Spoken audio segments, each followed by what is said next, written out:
میں یہ بات نہیں جانتا کہ تمہارے علم میں یہ بات ہے یا نہیں، لیکن مجھے ضروری ہے بتانا تمہیں یہ بات۔ وہ یہ کہ میری پیدائش کے کچھ عرصے بعد ہی میرے ماں باپ میں علیحدگی ہو گئی تھی۔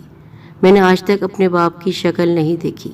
ماں نے ہی محلے والوں کے کپڑے سی کر مجھے پالا۔ میٹرک کے بعد میں نے ٹیوشن کر کے اپنی تعلیم مکمل کی۔ ہم ماں بیٹے عرصہ دراز سے اس محلے میں رہ رہے ہیں۔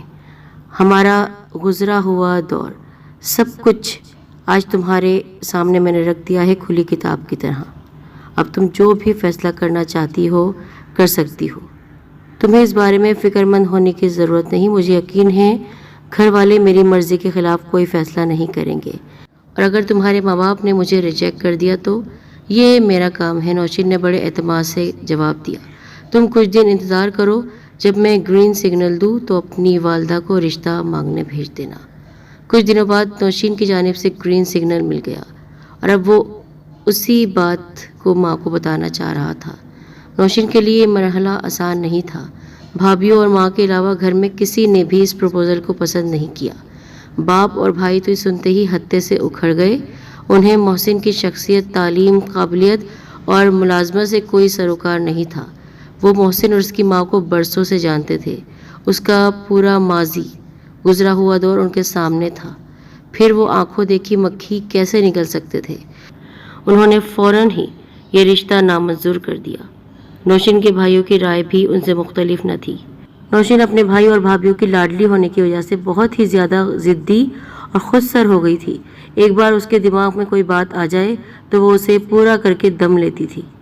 نوشین نے دھمکی دی تھی اگر اس کی شادی محسن سے نہ ہوئی تو وہ خودکشی کر لے گی۔ وہ اپنی بات منوانے کے لیے کسی حد تک بھی جا سکتی تھی۔ امی، آپ کو کوئی کچھ نہیں کہے گا، دیکھیے گا، یہ رشتہ منظور کر لیا جائے گا۔ اور واقعی شیخ صاحب مان گئے۔ شیخ صاحب نے اپنی بیٹی کو بہت سارا جہیز دیا ہوا تھا، کوئی کمی تو تھی نہیں۔ بالآخر شادی کا وہ دن آ گیا۔ صادقہ بیگم نے اپنی حیثیت کے مطابق جو کچھ تھا وہ نوشین کو دیا۔ نوشین کے گھر والوں نے تو کچھ نہیں کہا، لیکن خاندان والوں نے بری کا خوب مذاق اڑایا۔ کتنے غریب اور کم حیثیت یہ لوگ ہیں۔ ان کی باتیں سن کر نوشین کی امی کا خون کھول اٹھا۔ ان کے بس میں ہوتا تو وہ انہیں دھکے دے کر گھر سے نکال دیتی، کیونکہ نوشین کی امی بہت اچھی خاتون تھی۔ شادی سے پہلے نوشین نے محسن کا گھر نہیں دیکھا تھا، لیکن شادی کے بعد اسے یوں لگا وہ محل سے نکل کر کسی جھوپڑی میں آ گئی ہے۔ اسے محسن کا مکان دیکھ کر خاصی مایوسی ہوئی۔ شادی کا 1 مہینہ ہو گیا تھا، لیکن نوشین نے گھر کے کسی کام کو ہاتھ نہیں لگایا تھا۔ اسے عادت ہی نہیں تھی۔ اپنے گھر میں اس کی ماں اور بھاوجے سارا کام کرتی تھی، اور پر کے کاموں کے لیے نوکر تھے۔ نوشین نے کبھی کھانا تک نہیں بنایا تھا۔ شادی کے بعد اس کا یہی معمول رہا۔ وہ صبح دیر سے سو کر اٹھتی، محسن خود ہی ناشتہ کر کے بینک چلا جاتا۔ بہت جلد نوشین کو احساس ہونے لگا یہ وہ گھر نہیں تھا جس کا شادی سے پہلے اس نے خواب دیکھا تھا۔ اسے صادقہ بیگم یا محسن سے کوئی شکایت نہیں تھی۔ اس کی ساس بہت ہی شفیق اور محبت کرنے والی خاتون تھی۔ انہوں نے ایک مرتبہ بھی اسے کسی کام کے لیے نہیں کہا، نہ ہی سخت لہجے میں بات کی۔ نوشین کو اس بات کا احساس تھا کہ وہ اس عمر میں بھی سارے گھر کا کام اکیلے کر رہی ہیں، تو نوشین کے کہنے پر صادقہ بیگم نے ماسی کا بندوبست کر لیا۔ آہستہ آہستہ صادقہ بیگم اور نوشین کے درمیان دوری بڑھنے لگی۔ اس چھوٹے سے جھوپڑی نما مکان میں رہ کر وہ شدید قسم کے احساس کمتری میں مبتلا ہو گئی تھی۔ وہ نہیں چاہتی تھی کہ اس کے میکے یا سہیلیوں میں سے کوئی اس سے ملنے آئے اور اس مکان کی وجہ سے اسے شرمندگی اٹھانی پڑے۔ لیکن ایک دن اس کی کزن رومانہ اس کے گھر آ ہی گئی۔ اسے دیکھ کر نوشین کے ہاتھ پاؤں پھول گئے۔ اس کے سمجھ میں نہیں آ رہا تھا کہ وہ رومانہ کو کہاں بٹھائے۔ ظاہر سی بات ہے دروازے سے تو واپس نہیں بھیج سکتی تھی، مجبوراً اسے ڈرائنگ روم میں بٹھانا پڑ گیا۔ تم اتنے چھوٹے سے گھر میں کس طرح رہ رہی ہو نوشین؟ میرا تو ذرا سی دیر میں دم گھٹنے لگا، اس کی کزن جو اس کی دوست بھی تھی اس نے کہا۔ نوشین شرمندہ ہوتے ہوئے بولی، کیا کریں بھائی، مجبوری ہے، فی الحال اسی میں گزارا کرنا ہے۔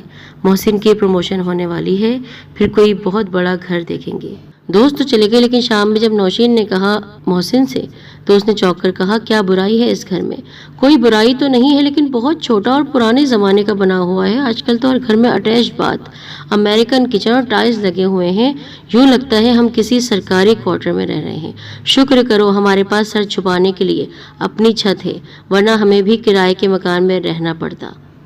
کیا یہ نہیں ہو سکتا ہم اسے بیچ کر کوئی نیا اور جدید طرز کا مکان خرید لیں؟ اس میں دو مسئلے ہیں۔ پہلی بات تو یہ کہ یہ مکان امی کا ہے، انہوں نے کئی برسوں کی محنت کے بعد ایک ایک اینٹ جوڑ کر اسے مکمل کیا ہے۔ اس مکان سے ان کی جذباتی وابستگی ہے، وہ کبھی اسے فروخت کرنے پر راضی نہ ہوگی، اور اگر وہ مان بھی گئیں تو اتنے پیسوں میں دوسرا مکان نہیں آ سکتا ہے۔ اس کے لیے مزید 30-40 لاکھ روپوں کی ضرورت ہوگی، وہ کہاں سے آئیں گے؟ اس کی تم فکر مت کرو، میں ابو سے لے لوں گی، مجھے امید ہے وہ انکار نہیں کریں گے، لیکن میں ایسا نہیں چاہتا، محسن نے سختی سے کہا۔ تمہیں یاد ہوگا میں نے رشتہ طے کرتے ہوئے اسی وقت کہا تھا کہ میرے نظر میں تمہارے باپ کی دولت کوئی حیثیت نہیں رکھتی ہے اور میں ان سے ایک پیسہ نہیں لوں گا۔ محسن کا سخت لہجہ دیکھ کر نوشین ڈر گئی۔ اس وقت تو اس نے بات بدل دی، لیکن دل میں اب اس کے آ چکا تھا۔ نوشین کو تو جیسے بہانہ ہاتھ آ گیا۔ وہ بڑی شدت سے مکان بدلنے کا مطالبہ کرنے لگی کیونکہ اب پروموشن ہو رہی تھی محسن کی۔ نوشین کو تو جیسے اب بہانہ ہاتھ آ گیا، وہ ضدی تھی، بڑی شدت سے مکان بدلنے کا مطالبہ کرنے لگی۔ جب صادقہ بیگم سے بات کی محسن نے تو انہوں نے مکان بیچنے سے صاف انکار کر دیا۔ تم لوگ جہاں جانا چاہتے ہو چلے جاؤ، میں اپنا گھر چھوڑ کر کہیں نہیں جاؤں گی۔ محسن کی سمجھ میں نہیں آ رہا تھا وہ کیا کرے۔ ماں اور بیوی دونوں ہی اپنی جگہ سے ہٹنے کے لیے تیار نہیں تھی۔ نوشین کو صادقہ بیگم کے انکار سے بہت دکھ ہوا۔ وہ تو سمجھ رہی تھی وہ اپنے بیٹے کی خوشی کی خاطر مکان کی قربانی دینے پر تیار ہو جائیں گی، لیکن ان سے اس بات کی کوئی توقع نہیں تھی۔ اس نے روایتی بیوی والا ہتھ کنڈا استعمال کیا، یہ کہہ کر میکے چلی گئی کہ وہ اس وقت تک گھر واپس نہیں آئے گی جب تک محسن نئے مکان کا بندوبست نہیں کر لیتا۔ صادقہ بیگم سوچ بھی نہیں سکتی تھی نوشین اتنی معمولی سی بات پر گھر چھوڑ کر چلی جائے گی۔ وہ خود اسے منانے کے لیے گئی لیکن وہ ٹس سے مس نہ ہوئی۔ ادھر محسن سے نوشین کی جدائی برداشت نہیں ہو رہی تھی۔ ایک ہی ہفتے میں اس کی حالت دیوانوں جیسی ہو گئی۔ صادقہ بیگم کے لیے یہ صورتحال نہایت تشویشناک تھی۔ محسن کی حالت دیکھ کر ان کا دل بری طرح کڑ رہا تھا۔ وہ ان کا اکلوتا بیٹا تھا، اتنی محنت اور مشقت سے اسے پال پوس کر بڑا کیا تھا۔ اگر اسے خدا نخواستہ کچھ ہو گیا تو اس سے آگے سوچ نہیں سکتی تھی۔ ممکن نہیں تھا کہ ایک ماں ضد کرے بیٹے کے سامنے۔ انہوں نے الماری کھول کر مکان کی فائل نکالی اور محسن کو دیتے ہوئے بولی، میرے لیے تم سے بڑھ کر اس دنیا میں کچھ نہیں ہے بیٹا، تم پر ایسے 10 مکان قربان کر سکتی ہوں میں۔ تم کل ہی کسی ایجنٹ سے بات کر کے اسے بیچنے کا بندوبست کرو۔ ویسے بھی میرے بعد یہ مکان تمہارا ہی ہے، اس لیے جو فیصلہ کرنا چاہتے ہو وہ آج ہی ہو جائے تو اچھا ہے۔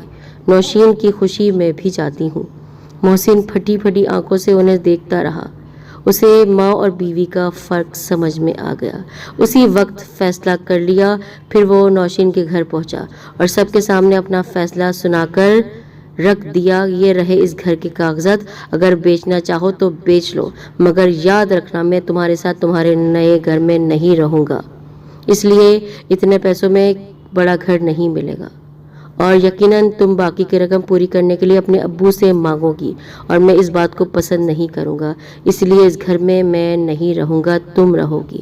نوشین کے ابا نے جیسے ہی محسن کے یہ جملے سنے اٹھ کر اسے گلے سے لگا لیا، کہنے لگے، بہت خوب، اسے کہتے ہیں خودداری، مجھے تم پر فخر ہے، میرا داماد اتنا خوددار ہے، اس لیے میرا فیصلہ بھی یہی ہے۔ نوشین اب تمہاری امانت ہے، تمہاری بیوی ہے، اس کا گھر یہ نہیں تمہارا اور تمہاری ماں کا گھر ہے۔ نوشین جب یہاں میکے آئی تھی روٹ کر تم سے، تو میں نے اسی وقت اپنی جائیداد تقسیم کر دی تھی۔